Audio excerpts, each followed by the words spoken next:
നമസ്കാരം. നീറ്റ് ചോദ്യപേപ്പർ ചോർച്ചയ്ക്കെതിരെ രാജ്യതലസ്ഥാന തലയടിക്കുന്ന ജെൻസി വിദ്യാർത്ഥി പ്രക്ഷോഭങ്ങൾക്ക് തടയിടാനും യുവതലമുറയെ കയ്യിലെടുക്കാനും പുത്തൻ സ്റ്റൈലിൽ പ്രധാനമന്ത്രി നരേന്ദ്രമോദി.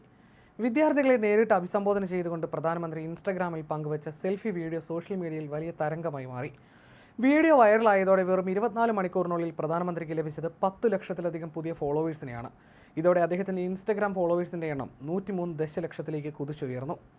വ്യാഴാഴ്ച രാത്രി 11:52 നീറ്റ് പരീക്ഷാ വിവാദത്തിൽ സമരരംഗത്തുള്ള യുവാക്കളെ ലക്ഷ്യമിട്ട് പ്രധാനമന്ത്രി ആദ്യ വീഡിയോ പോസ്റ്റ് ചെയ്യുന്നത്. ടെലികാസ്റ്റ് മാതൃകയിലുള്ള ഔദ്യോഗിക പ്രസംഗങ്ങൾക്ക് പകരം മൊബൈൽ ഫോണിന്റെ ഫ്രണ്ട് ക്യാമറയിൽ സ്വന്തമായി ചിത്രീകരിച്ച സെൽഫി വീഡിയോയിലൂടെ പ്രധാനമന്ത്രി ജനങ്ങളുമായി സംവദിക്കുന്നത് ഇതാദ്യമായിട്ടാണ്. നാളത്തെ മന്ത്രിസഭയിൽ ചോദ്യപേപ്പർ ചോർച്ചയ്ക്കെതിരെ കൂടുതൽ കർശന നടപടികൾ ഉണ്ടാകും എന്ന തലക്കെട്ടോടെ എത്തിയ ആദ്യ വീഡിയോ മണിക്കൂറുകൾക്കുള്ളിലാണ് വൈറലായത്. വ്യാഴാഴ്ച രാത്രി വരെ 308 മില്യണിലധികം ആളുകളാണ് ഈ വീഡിയോ കണ്ടത്. 1.3 മില്യൺ ആളുകൾ കമന്റുകൾ രേഖപ്പെടുത്തി. വീഡിയോ വൻ വിജയമായതോടെ അടുത്ത ദിവസവും അർദ്ധരാത്രി 11 മണിക്ക് ശേഷം നന്ദി പറഞ്ഞുകൊണ്ട് പ്രധാനമന്ത്രി രണ്ടാമത്തെ വീഡിയോയുമായി എത്തി. പ്രധാനമന്ത്രിയുടെ വാക്കുകൾ ഇങ്ങനെയായിരുന്നു: നന്ദി സുഹൃത്തുക്കളെ, കഴിഞ്ഞ രാത്രി നിങ്ങളെ കാണാൻ എനിക്ക് അവസരം ലഭിച്ചു. ആ വീഡിയോയുടെ നിങ്ങൾ പ്രതികരിച്ച രീതിക്കും അയച്ചു തന്ന പോസിറ്റീവായ നല്ല നിർദ്ദേശങ്ങൾക്കും എല്ലാവർക്കും നന്ദി. എന്നോടുള്ള നിങ്ങളുടെ സ്നേഹം നിലനിൽക്കും. നമ്മുടെ ബന്ധം കൂടുതൽ ശക്തമാവുകയും ചെയ്യും. നന്ദി സുഹൃത്തുക്കളെ. അന്താരാഷ്ട്ര വേദികളിൽ ഉപയോഗിക്കുന്ന ഗൗരവമുള്ള ശൈലി മാറ്റി യുവാക്കൾക്ക് പ്രിയപ്പെട്ട പൂക്കി മോഡൽ സൗഹൃദ അന്തരീക്ഷത്തിൽ പ്രധാനമന്ത്രി സംസാരിച്ചത് ആദ്യ 30 മിനിറ്റിൽ തന്നെ 10 ലക്ഷത്തോളം ആളുകളാണ് കണ്ടത്. കഴിഞ്ഞ ദിവസം ചേർന്ന കേന്ദ്ര മന്ത്രിസഭാ യോഗത്തിൽ പ്രധാനമന്ത്രി തൻ്റെ ഈ ഇൻസ്റ്റഗ്രാം പരീക്ഷണത്തെക്കുറിച്ച് പ്രത്യേകം ചൂണ്ടിക്കാട്ടി. എത്ര മന്ത്രിമാർ ഇൻസ്റ്റഗ്രാമിൽ സജീവമാണെന്ന് ആരായുകയും ചെയ്തു. യുവാക്കളിലേക്ക് ഇറങ്ങിച്ചെല്ലാൻ പരമ്പരാഗത എക്സ് പ്ലാറ്റ്ഫോമിനേക്കാൾ ഇൻസ്റ്റഗ്രാമാണ് കൂടുതൽ ഫലപ്രദമെന്ന് പ്രധാനമന്ത്രി വ്യക്തമാക്കി.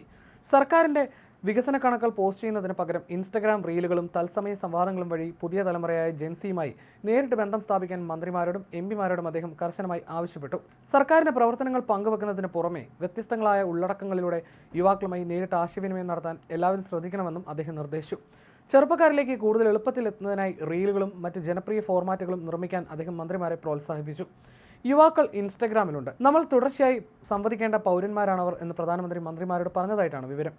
സെൽഫി വീഡിയോയിൽ നൽകിയ വാഗ്ദാനം പോലെ തന്നെ പേപ്പർ ചോർച്ചയ്ക്കെതിരെ കടുത്ത ശിക്ഷ ഉറപ്പാക്കുന്ന പുതിയ നിയമ ഭേദഗതിക്ക് സർക്കാർ തീരുമാനമെടുത്തിട്ടുണ്ട്. ചോദ്യപേപ്പർ ചോർത്തുന്നവർക്ക് 10 വർഷം വരെ തടവും 10 കോടി രൂപ വരെ പിഴയും നൽകും. കുറഞ്ഞ തടവ് ശിക്ഷ 3 വർഷത്തിൽ നിന്ന് 5 വർഷമായി ഉയർത്താനും സർക്കാർ തീരുമാനിച്ചു. 22 ലക്ഷത്തോളം വരുന്ന വിദ്യാർത്ഥികളുടെ 1 വർഷം പാഴാകാതിരിക്കാൻ സർക്കാർ എല്ലാ ശക്തിയും ഉപയോഗിക്കുമെന്ന് പ്രധാനമന്ത്രി വ്യക്തമാക്കി. അതേസമയം ജന്തർ മന്ദിറിൽ സമരം ചെയ്യുന്ന കോക്രോച്ച് ജനതാ പാർട്ടി നേതാക്കളുമായി കേന്ദ്ര സർക്കാർ നടത്തിയ നിർണായക ചർച്ചകൾ വീണ്ടും പരാജയപ്പെട്ടു. കേന്ദ്ര വിദ്യാഭ്യാസ മന്ത്രി ധർമ്മേന്ദ്ര പ്രധാന്റെ രാജി ആവശ്യത്തിൽ CJP ഉറച്ചു നിന്നതോടെയാണ് ചർച്ച അലസിയത്. എന്നാൽ മറ്റ് ആവശ്യങ്ങൾ അനുഭാവപൂർവ്വം പരിഗണിക്കാമെന്ന് സർക്കാർ വ്യക്തമാക്കിയിട്ടുണ്ട്. ജന്തർ മന്ദിറിൽ റീലുകളിലൂടെയും വൈറൽ വീഡിയോകളിലൂടെയും പ്രതിഷേധം പടർത്തുന്ന ജെൻസി സമരക്കാരെ ഇൻസ്റ്റഗ്രാമിലൂടെ തന്നെ നേരിടാനാണ് ഭരണകൂടത്തിന്റെ പുതിയ തന്ത്രം.